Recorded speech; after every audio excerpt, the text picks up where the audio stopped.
Radio KGMU गूंज कहता है कि जान है तो जहान है, यही रेडियो केजीएमयू गूंज की पहचान है और यही कारण है कि हम एक बहुत ही खास कार्यक्रम करते हैं जिसका नाम है सेहत सही लाभ कई। यानी कि अगर आप स्वस्थ रहेंगे तो बहुत सारे फायदे आपको होंगे। एक तो पैसा बचेगा, डॉक्टर के चक्कर नहीं लगाने पड़ेंगे, अस्पताल नहीं भागना पड़ेगा, आपको भटकना नहीं पड़ेगा, शारीरिक कष्ट नहीं उठाना पड़ेगा। देखिए, जब हम रोगों की बात करते हैं तो बहुत सारी ऐसी बीमारियां हैं जिनके बारे में थोड़ा सा हमें जागरूक और सजग रहने की ज़रूरत होती है और यही एक कारण है कि लखनऊ ज़िले की अगर हम बात करें तो इस वक्त 1 अप्रैल से लेकर के 30 अप्रैल तक संचारी रोग नियंत्रण अभियान चलाया जा रहा है, जिसके तहत स्वास्थ्यकर्मी और नगर निगम के जो कर्मी हैं वो लोगों के घर तक जा रहे हैं और संचारी रोग किस तरह से फैलता है, क्या क्या उसके बचाव है, उसके बारे में बता रहे हैं। आज ऐसे ही त्रिवेणी नगर इलाके में हम मौजूद हैं और वहाँ पर छिड़काव का कार्यक्रम चलाया जा रहा है, लोगों को अवेयर किया जा रहा है। मैम हमारे साथ जुड़ चुकी हैं, उनसे बातचीत करेंगे। मैम थोड़ा सा अपना परिचय दीजिए पहले। मेरा नाम डॉक्टर अर्चना मिश्रा है, सहायक मलेरिया अधिकारी हूँ लखनऊ में। जी मैम, आपका बहुत बहुत स्वागत है हमारे रेडियो गूंज पर। और हम जानना चाहेंगे कि त्रिवेणी नगर इलाके में जो कुछ भी कार्यक्रम संचारी रोग के तहत किया जा रहा है, आज हमने उसकी पूरी कवरेज भी की है, छिड़काव वगैरह किया जा रहा है, तो कौन कौन सी टीमें आपके साथ इस समय लगी हुई हैं और किस तरह से इस अभियान को सफल बनाया जा रहा है? हमारे साथ ये नवनीत हैं, मलेरिया निरीक्षक हैं, इनकी टीम पूरी यहाँ पे लगी हुई है, पूरा कार्य करा रही है, एंटी लार्वा का छिड़काव हो रहा है और बाकी साफ सफाई पे ध्यान दिया जा रहा है। नगर निगम की टीम भी यहाँ पे कर रही है।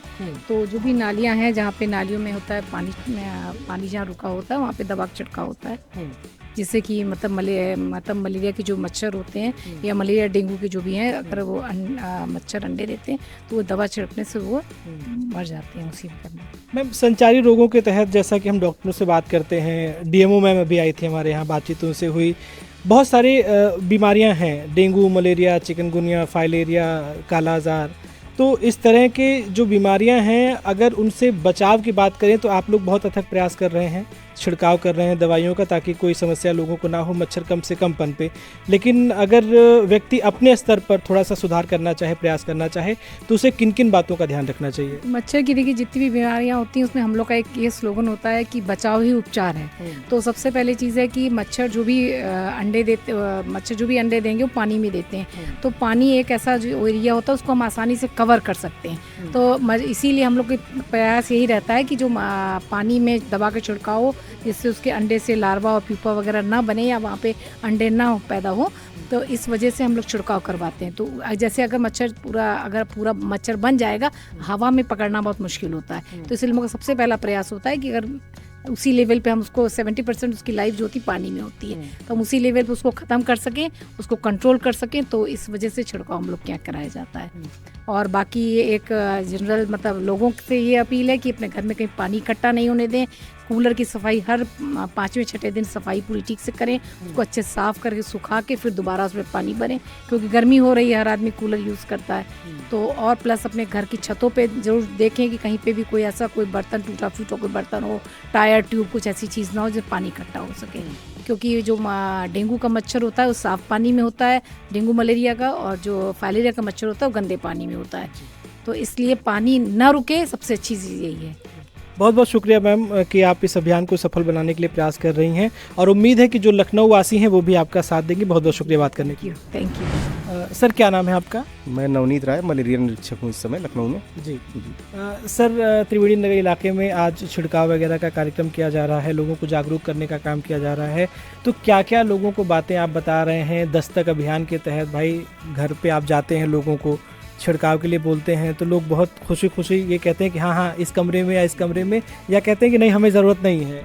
जी, ऐसा बहुत कुछ फेस करने को मिलता है। खैर, लेकिन जिस इलाके में इस समय हमारा काम चल रहा है, यहाँ पे हमको किसी ने रिजेक्शन नहीं कहीं से मिला और बड़ा अच्छा लोगों का सहयोग मिला है। यहाँ पर हम लोगों का कार्य ये रहता है कि हमारे साथ आशा भी यहाँ पे ममता शुक्ला जी हमारे साथ काफ़ी अपने प्रयास कर रही साथ में, और काफ़ी अच्छा कार्य उनका रहा कि घर घर जाके बुखार के मरीजों को चिन्हित करना, उनको तमाम संचारी रोग, वेक्टर जनित रोगों के बारे में बताना, सूचना देना और ये छिड़काव किस लिए किया जा रहा है इसकी जानकारी देना, क्या पानी इकट्ठा नहीं होने देना है इसके बारे में बताना, ये सारी चीज़ें हम लोग द्वारा बताई जा रही हैं यहाँ पे। और लोगों की प्रतिक्रियाएं किस तरह की रहती हैं? लोगों की प्रतिक्रियाएं तो कभी कभी ऐसा होता है कि काफ़ी अनुकूल नहीं रहती हैं हम लोगों के, लेकिन जब अच्छा समझाया जाए, बताया जाए तो लोग समझ भी जाते हैं, ऐसा नहीं है। लेकिन ठीक है, वर्तमान में जो हम इस समय हम लोग जहाँ पे कार्य कर रहे हैं, यहाँ पे तो ऐसा अभी कुछ मिला नहीं, कोई प्रतिकूल कुछ भी नहीं मिला। सर, जैसे मच्छरों से जुड़ी हुई बहुत सारी बीमारियां होती है संचारी रोग के तहत, जैसे काला आजार है, डेंगू है, मलेरिया है, इन सब के लिए अलग अलग छिड़काव होता है। तो क्या क्या यहाँ पे किया जा रहा है? हमारे यहाँ पे देखिए एंटी लार्वा का स्प्रे होता है। टेमीफॉस एक दवा होती है जिससे एंटी लार्वा का छिड़काव किया जाता है।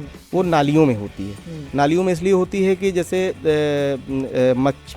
मच्छर का जो स्रोत होता है वो पानी से ही वो पनपता है। खासकर डेंगू, मलेरिया, चिकनगुनिया, ये सब फाइलेरिया, ये सब का मच्छर पानी से ही पनपता है। तो हम लोग का कोशिश ये रहता है कि उसको पानी में ही दवा डाल के उसको ख़त्म कर दिया जाए। यहाँ पे हम लोगों ने अभी आज कराया है एंटी लार्वा का छिड़काव, जो नालियों में किया है। आपने उसका कवरेज भी लिया है। उसके बाद जो हमने साइक्लोथ्रिन दवा होती है, जो इंडोर स्प्रे होती है, जो कमरे के अंदर डाली जाती है, वो किस चीज़ के लिए होती है? वो होती है डेंगू, किसी के घर में जैसे डेंगू का अगर मतलब डेंगू ना हो, डेंगू से बचाव के लिए, हाँ, कि उसको घर में डाल दिया। क्योंकि ऐसा माना जाता है कि जो डेंगू का मच्छर होता है वो घर के अंदर पाया जाता है, घर के बाहर नहीं। क्योंकि साफ पानी हमेशा घर के अंदर ही इकट्ठा होता है। कूलर लोग घर के अंदर रखते हैं, बहुत कम लोग होते हैं बाहर, लेकिन कुछ अंदर भी रखते हैं। कुछ टब हो गया छोटा सा, तो उसको पता चला कि उसमें पानी भर के लोग 15-15 दिन छोड़ दिए हैं उसे, तो उसका जो है लार्वा घर के अंदर ही ऐसा ज़्यादा पनपता है। वो काला आजार के लिए भी छिड़काव? काला आजार के लिए हम लोग का इस समय एक काला आजार का रोगी नवंबर में चिन्हित हुआ था यहाँ पे, तो उसका जो है आज हम लोग दूसरा राउंड यहाँ पे करा रहे हैं। IRS का छिड़काव करा रहे हैं। तो अभी घर घर में उसका ऐसा 6 फीट तक उसका किया जाता है कि काला जार का जो बालू मक्खी होती है, बालू मक्खी द्वारा होती है वो, तो बालू मक्खी का जो फ्लाई होती है वो 6 फीट तक मानी जाती है। तो 6 फीट तक हम लोग का होता है कि 6 फीट तक IRS का छिड़काव किया जाए। वो अल्फा साइबरमेथ्रिन की दवा द्वारा किया जाता है। तो वो भी छिड़काव घर घर, और खासकर ये जो बालू मक्खी होती है, ये अंधेरे क्षेत्र में, मतलब जैसे नमी वाला क्षेत्र हो, दरार हो दीवालों में और अंधेरा हो, ज़्यादातर ये उसके अनुकूल रहने की जगह है, तो वहीं पनपती है ये। कहने का मतलब कि एक पूरे बचाव के तौर पर जो कुछ भी किया जाना चाहिए आप सबकी टीम की तरफ से वो किया जा रहा है। बस लोग थोड़ा सा जागरूक बने, अपने आसपास साफ सफाई रखें। जैसा कि बार बार कहा जाता है कि कहीं भी साफ या गंदा पानी इकट्ठा ना होने दें। और अगर इस तरह की कोई समस्या आपको लगती है जहाँ पर आप स्वतः नहीं उसका निराकरण कर पाते हैं, तो ज़रूर नगर निगम को सूचित करें या इस तरह के अधिकारियों को सूचित करें। वो आपके पास पहुँचेंगे और आपकी मदद करेंगे। तो इस तरह से तमाम स्वास्थ्य से जुड़ी हुई जानकारी के लिए बने रहिए हमारे साथ और देखते रहिए रेडियो KGM में गूंज का ऑफिशियल यूट्यूब चैनल।